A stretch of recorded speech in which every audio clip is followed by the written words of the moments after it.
Hi friends, welcome back. News है, CM योगी को मारने आया था आमीन। देखिए यूपी पुलिस ने क्या हाल कर दिया। चलो देखते हैं। तो वीडियो शुरू करते हैं। वीडियो शुरू करने से पहले अगर आप चैनल पर नए हो और आपने अभी तक सब्सक्राइब नहीं किया है तो जल्दी से पहले सब्सक्राइब के बटन और बेल आइकन को क्लिक कर लो ताकि आपको हमारे सारे न्यू वीडियोस के नोटिफिकेशन मिल जाएं जैसे हम अपलोड करें। अगर आपको वीडियो पसंद आता है प्लीज़ लाइक एंड शेयर। चलिए शुरू करते हैं। उत्तर प्रदेश के मुख्यमंत्री योगी आदित्यनाथ को पिछले 2 सालों में करीब 15 बार जान से मारने की धमकी मिल चुकी है। अतीक अहमद की हत्या और असद के एनकाउंटर के बाद तो सीएम योगी कई लोगों के निशाने पर आ गए हैं। उत्तर प्रदेश में माफियाओं के मिट्टी में मिलते ही एक आदमी ने सीएम योगी को जान से मारने की धमकी दी। इस आदमी का नाम आमीन बताया जा रहा है। आमीन ने मैसेज करके कहा कि मैं जल्द ही सीएम योगी को मार दूंगा, लेकिन यूपी पुलिस ने आमीन को दबोच लिया और उसे घसीटते हुए पुलिस स्टेशन ले आई। पकड़े जाने के बाद आमीन बोल रहा है कि वो एक लड़की से शादी करना चाहता था, लेकिन लड़की के पिता मान नहीं रहे थे। गुस्से में बदला लेने के लिए आमीन ने लड़की के पिता के मोबाइल से मैसेज कर दिया कि वो सीएम योगी को मार देगा। आमीन की इस कहानी में कितनी सच्चाई है वो तो आगे की पूछताछ में पता चल ही जाएगा। यूपी पुलिस आमीन का तसल्ली से इलाज कर रही है। कई लोग अब बोलेंगे कि आमीन पागल है या नादानी में उसने ये हरकत कर दी, लेकिन ऐसा बोलकर खतरे पर पर्दा नहीं डाला जा सकता। अब आप ही सोचिए कि लड़की के पिता से एक छोटा सा बदला लेने के लिए इस आमीन ने सीएम योगी को मारने की धमकी दे दी। यानी ऐसी बातें इसके दिमाग में कितने समय से घूम रही होंगी। आमीन की तरह ना जाने कितने लड़के अपने दिमाग में यही प्लान बना रहे होंगे। आंकड़े बताते हैं कि पिछले 2 साल में 10 से 15 लोगों ने सीएम योगी को मारने की धमकी दी। इनमें से 6 लोगों को गिरफ्तार भी कर लिया गया था। 13 अगस्त 2022 को लखनऊ के आलमबाग में एक लावारिस बैग मिला था। इस बैग में एक धमकी भरा पत्र मिला। पत्र में सीएम योगी को मारने की बात कही गई थी। उस समय बताया गया कि पत्र भेजने वाला कोई सलमान सिद्दीकी था। इसके अलावा 2 अगस्त 2022 को राजस्थान के शाहिद नाम के एक व्यक्ति ने सीएम योगी को बम से उड़ाने की धमकी दी थी। ऐसे कई और मामले भी हैं। किसी ने बोला कि वो सीएम योगी को AK-47 से उड़ा देगा, तो कोई बम चलाने की धमकी दे रहा था। आपको बता दें कि सीएम योगी की जान पर बड़ा खतरा है। गुंडे और माफियाओं की मौत पर रोने वाले कई लोग योगी से बदला लेना चाहते हैं। आप जानते ही हैं कि सीएम योगी जनता से जुड़े हुए नेता हैं। सीएम योगी कई बार जनता दरबार लगाते हैं, आम लोगों से मिलने सीधे पहुंच जाते हैं। ऐसे में आमीन जैसा कोई सिरफिरा किसी भी घटना को अंजाम दे सकता है।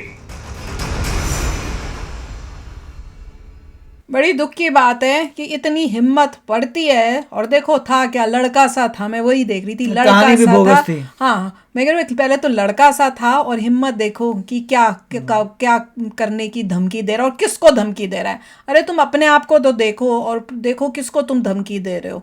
और जो रीजनिंग दी है पकड़ने के बाद, वो तो कोई मतलब सिर पैर ही नहीं है उस रीजनिंग का। वो बोल रहा है कि भाई मैंने इसलिए धमकी, और क्या बोल रहा है, सबसे अजीब बात ये थी कि कह रहा है कि मुझे किसी लड़की से प्यार हो गया, लड़की के जो फादर हैं उन्होंने मना कर दिया, शादी से उनको था, उन्होंने मना कर दिया होगा, और मैंने क्या किया कि उसके फादर की, लड़की के फादर के फोन से ये धमकी जो है मैंने योगी जी को दी। तो मेरा क्वेश्चन है कि भाई तुम पहले तो तुमको लड़की के फादर का फोन मिला कैसे, वो समझ नहीं आ रहा। तुमको क्या तो जब तुम उसके फादर तुमसे अगेंस्ट हैं, तुम तो उसके घर तक नहीं घुस सकते, तो फोन कहाँ से मिल गया? वही क्वेश्चन एक बड़ा वो अब लगता है कि तुम बोल क्या रहे हो।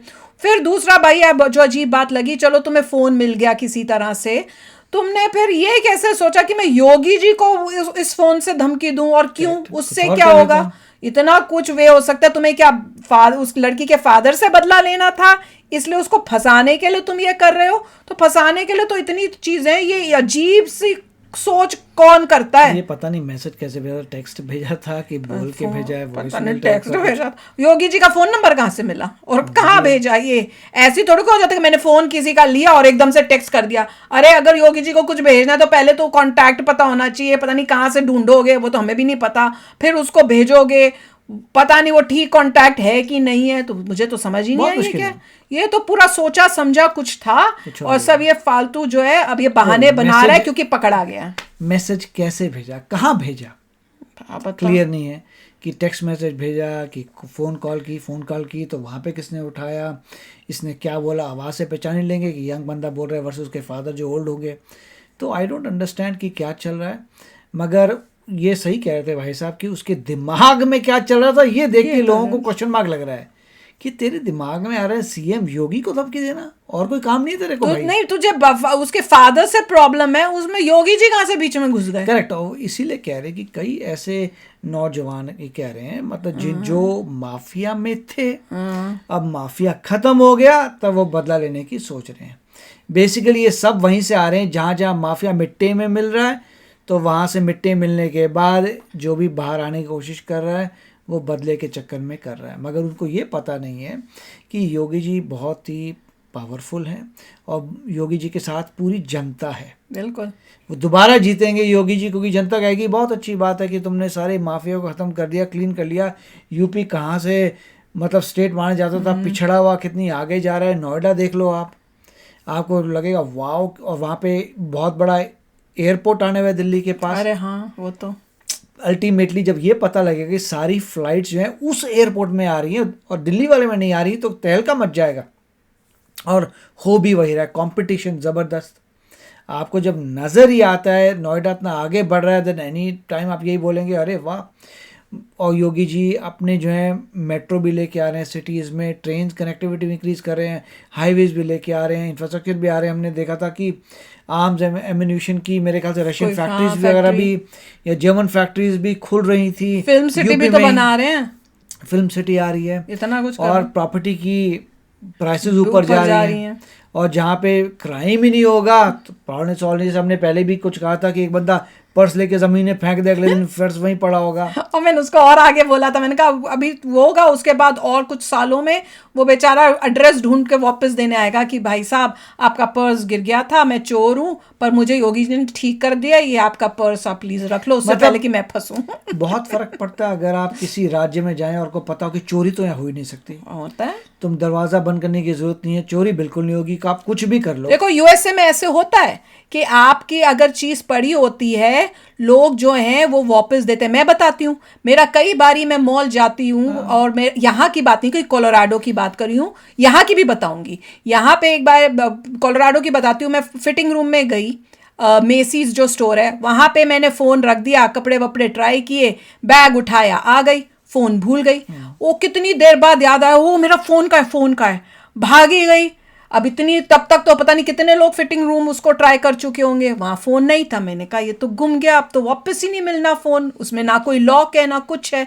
तो उसके बाद मैंने कहा अच्छा मैं क्या करूं, मैंने कहा एक बारी होप कोई नहीं थी, मैंने काउंटर पे किसी से पूछा, उसने कहा कि हाँ फोन एक मिला है और बताओ किस टाइप का है क्या है। मैंने बताया, उसने वही निकाल कर मुझको दे दिया। और एक बारी वैसा ही एक बारी फिर से हुआ था, वो किसी ने दे के, क्योंकि वो अगले दिन मुझे रियलाइज हुआ, तो उन्होंने कहा कि आप वो ऑफिस में जाओ, वहीं पे मॉल के अंदर ही ऑफिस था, वहां जाओ। वहां गई मैं, वहां पे लेडी ने मुझसे पूछा कि फोन पहले बताओ कौन सा फोन था, क्या था। जब डिटेल बताई उसने वो निकाल कर दे दिया।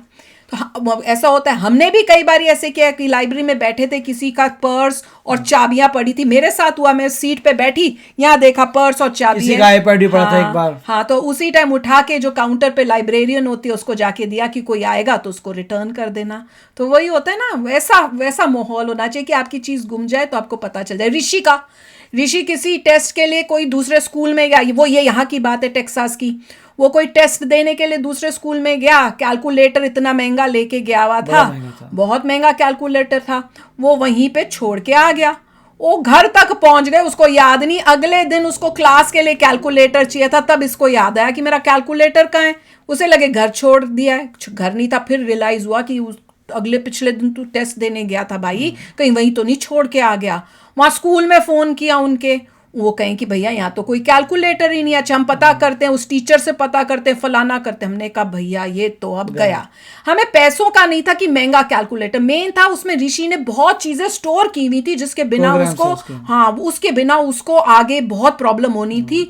वो उसके अपने एग्जाम्स और टेस्ट में वो उसके लिए मुसीबत हो जानी थी। इतनी टेंशन, मैं इतनी फ्रस्ट्रेटेड, मैंने कहा अगर ये फ़ोन नहीं मिला, मैंने टेक्सास में नहीं रहना, क्योंकि कोलोराडो में होता तो चांसेस थे मिलने के, यहाँ पे तो मिलना ही नहीं। 4-5 पता नहीं कितने दिन लग गए। उसके बाद इवेंचुअली फिर उन्होंने इनको पता होगा कॉल किया था कि शायद मिल गया या कुछ, क्या हुआ था? बार-बार कॉल की थी तो उन्होंने बोला कि एक टीचर कह रही है उसके पास शायद है। हाँ फिर हमने बोला ठीक है, फिर हम आएंगे। और फिर उसने पूछा कि किस टाइप का था, बताया इस टाइप का है। तो बोला ठीक है कि आप आके, फिर सीधा बोला कि ये आपका ही लग रहा है, आप आके पिक कर लेना। हमें तो लगा कि कोई, फिर हम गए तो उन्होंने ऑलरेडी अंदर जो सिक्योरिटी होती है, बूथ सिक्योरिटी वाला, वहाँ बोला भैया यहाँ पे कोई हमारा कैलकुलेटर है। तो उसने वो नाम पूछा, नाम देखा और हमें दे दिया। हाँ, ये दोनों गए थे क्योंकि मैं तो थी नहीं। मैंने कहा थैंक गॉड, क्योंकि हमें लगा था यहाँ पे नहीं मिल सकता, क्योंकि स्कूल जो था वो थोड़ा लो इनकम जगह पे था। तो हमें लगे किसी बच्चे ने कहीं उठा लिया होगा, क्योंकि बच्चे भी तो घुसते हैं, क्लास में चले गए होंगे, किसी को दिखा होगा, उठा लिया होगा, पर नहीं हुआ था किसी ने। तो ये होता है, ऐसे होना चाहिए। तो वही देख रहे थे। पर योगी जी जो है वो ही कर सकते हैं, यूपी को ऐसे ही सुधार सकते हैं जैसे यहाँ पर है। तो मज़ा ही आ गया सुनने में। तो चलो फ्रेंड्स, चलते हैं, मिलेंगे नेक्स्ट वीडियो में बहुत ही जल्द। Till then take care and bye bye. तो अगर आप मेरे इस चैनल पे नए हो तो जल्दी से सब्सक्राइब के बटन को हिट करो और बेल आइकन को क्लिक करो, ताकि आपको मेरा जब नया वीडियो मैं लगाऊं आपको उसके बारे में जल्दी से पता चल जाए।